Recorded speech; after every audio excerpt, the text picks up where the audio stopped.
हमारे साथ झारखंड के मुख्यमंत्री हेमंत सोरेन जी हैं। सर, आप दिल्ली दौरे पर आए हुए हैं। ऐसी चर्चाएं हैं कि शायद आप कांग्रेस आलाकमान से मिलेंगे और कांग्रेस कोटे के जो मंत्रियों का कामकाज है उसका फीडबैक देंगे और कुछ मंत्रिमंडल में फेरबदल भी हो सकता है, विस्तार भी हो सकता है। तो इसमें कितनी सत्यता है सर? पता नहीं, ये मुझे नहीं पता कहाँ से बात आ रही है, नहीं आ रही है। ये आप लोग बताएं कहाँ से आ रही है बात है कि उसका क्या समाधान है। मुझे लगता है इसकी भी जानकारी आप लोग जुटा रहे होंगे, लेकिन हमारे पास ऐसी किसी तरह की कोई न खबर आई है, ना ऐसी कोई चर्चा हमारे साथ। एक मंत्री पद खाली है, तो सर उसमें मंत्री कौन बनेगा, कांग्रेस कोटे से या जेएमएम कोटे वो से? आज से खाली नहीं है। अब वो अचानक ये बात कहाँ से आ गई मुझे नहीं समझ में आ रहा है। इसकी तो कोई चर्चा है ही नहीं। सर, उधर जब आप मुख्यमंत्री बने तो आपने कहा था कि जो पहले की सरकार है वो खजाना खाली करके गई है। उसके बाद से झारखंड सरकार की तरफ से ये भी आरोप लगा कि केंद्र सरकार झारखंड के हक का पैसा लेकर रखी है, देती नहीं है।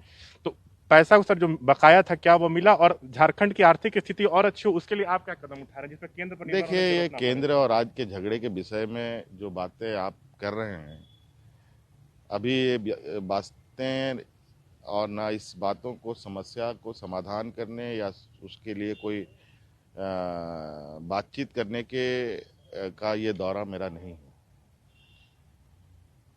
वो एक ऑफिशियली और सरकार के बीच की बातें हैं और इस विषय पर समय समय पर आप लोगों को बताया गया है। और जब अगला कड़ी अगर इसमें कोई डेवलपमेंट होगा उसकी जानकारी हम आप लोग को जरूर दें। मानसून सत्र शुरू होने वाला है, अब तक नेता प्रतिपक्ष का दर्जा बाबूलाल मरांडी को नहीं मिला, तो क्या सदन बिना नेता प्रतिपक्ष के चलेगा? इसमें हमारी कोई जिम्मेवारी तो नहीं है। ये तो विपक्ष के साथियों की जिम्मेवारी है कि वो क्या करना चाहते हैं। अगर वो चाहें तो बोलिए, तो हम ही लोग नेता प्रतिपक्ष दे दें क्या? तो अगर वो उनको, ये नेता प्रतिपक्ष का विषय सरकार का नहीं है, वो हमारे विपक्ष के सहयोगियों का विषय है। ये ज़्यादा बेहतर जवाब वो वही दे सकता है। कोविड की जो दूसरी लहर आई उस पर आपने अच्छा से फाइट किया, झारखंड सरकार ने, मामले भी बहुत तेजी से कम हो गए। ऐसी आशंका जताई जा रही है कि अक्टूबर नवंबर में देश में थर्ड लहर कोरोना का आ सकता है, तो उसके लिए कितने तैयार हैं आप लोग सर? देखिए, तीसरे लहर की बात, चर्चा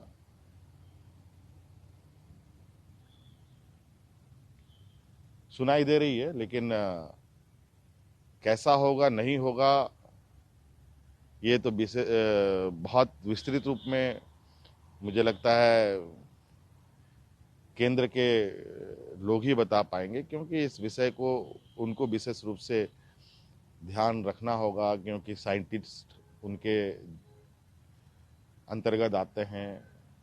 जितने भी अनुसंधान व्यवस्थाएं हैं देश के बड़े बड़े, वो उनके अंतर्गत ही आते हैं। तो ज़्यादा बेहतर ये बता पाएंगे कि थर्ड वेव का क्या शकल सूरत होगा, कैसे उसका मूवमेंट होगा और क्या उसका इम्पैक्ट होगा। एक आखिरी सवाल, कोरोना संकट का जो पहला फेज था वो या दूसरा फेज, केंद्र से जो सहयोग मिलना चाहिए था वो मिला या नहीं, या ये नहीं इसलिए नहीं मिल पाया क्योंकि वहां पर बीजेपी की सरकार नहीं थी? देखिए, ये तो सर्वविदित है, ये मैं कुछ कहना नहीं चाहूँगा इसमें बहुत ज़्यादा। लेकिन जो हालात रहे उसको पूरे देश ने देखा, पूरी दुनिया ने देखा, और आज सूचना तंत्र बहुत, उसका दायरा बड़ा है, तो सब लोगों को मालूम है हकीकत क्या रहा। है ना? तो ये थे हमारे साथ कई अहम मुद्दों पर अपनी राय रखते हुए झारखंड के मुख्यमंत्री हेमंत सोरेन जी। दिल्ली से ईटीवी भारत झारखंड के लिए मैं शशांक कुमार।